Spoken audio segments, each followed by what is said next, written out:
पूरा south Indian hotel dosa आलू Pooran recipe चलतु मुझे आपण मान सहित सेयार करी खावाई बहुत ही बढ़िया लगे। रेसिपी भल लगे लाइक करेंगे।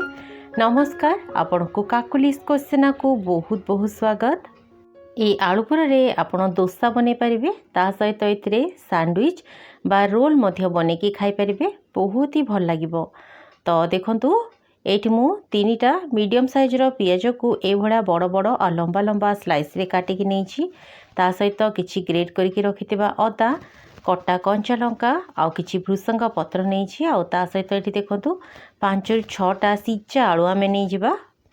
एबे चलंतु गैस उपरे गोटे कड़े बसेबा। एठी देखंतु कड़े रे मु गोटे मुठा चीना बादाम देइछि। गैस फ्लेम को आमे लो टू मीडियम रे रखिकी ए चीना बादाम को बढ़िया गोल्डन कलर है पर्यंत भाजीदबा। ये देखु चीना बादामटा टिके क्रिस्पी हो गला परे गैस फ्लेम को आम बंद करदे और या काढ़ी ठंडा हाँपाई छाड़दबा। एबे से कढ़े आम कि रिफाइंड तेल नबा। तेल तातीगला से गोटे चामच सोरिष, ता सहित गोटे चामच बुट डाली, गोटे चामच बिरी डाली देदबा। ता सहित बढ़िया बास्ना पाई किछि सुखिला लंका पकेबा। ये मो बड़ बाला गोटे सुखिला लंका नहीं।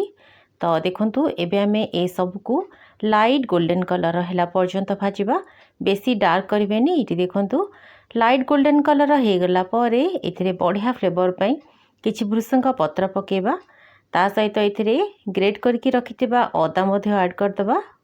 तेबे दर्शक बंधु, आपण माने ए भिडियोटी को केउ जगह देखुचंती निश्चय मते कमेंट जणेबे, जहाँफल मु आपण को धन्यवाद दे पारिबी। तो देखंतु अदा को जस्ट किछि सेकेंड पाई भाजी देला परे एथिरे आमे कटा पियाज आउ ता सहित कटा कंचा लंका ऐड करबा। गैस फ्लेम को आमे हाई रे रखिबा। हाई फ्लेम रे पियाज को हल्का भाबरे भाजीबा, बेसी याकू गोल्डन कलर करबा दरकार नहीं, जस्ट टिके ट्रांसलूसेंट हैला पर्यंत याको भाजी नेबे। तो देखो दर्शक बंधु, पियाज टिके ट्रांसलूसेंट होगी भाजी गला परे एथिरे आमे कलर पाई अध चामच हळदी पाउडर, ता सहित राग पाई एठी किछि चिली फ्लेक्स पकेबा। लंका गुंड बदल रे आपण एथिरे चिली फ्लेक्स पकांतु, कलर बहुत बढ़िया आसीबो। लंका गुंड पकेदेले आलूर कलरटा टिके डार्क हो, सेथिपई मु एथिरे चिली फ्लेक्स पकेइछि। तो देखो दर्शक बंधु, सबको भल भाबरे मिक्स करदेला परे एथिरे आमे आलू पकेबा। आलू को पूरा चकटी देबेनी। ये देखंतु हाथ रे ए भलिया दरदरा करके आलू को पकेबे। आलू पूरा मैश हो गले दोसा रे खाइबा पई भल लागिबोनी। तो देखंतु सेथिपई ए भली भाबरे आलू को पकेबे।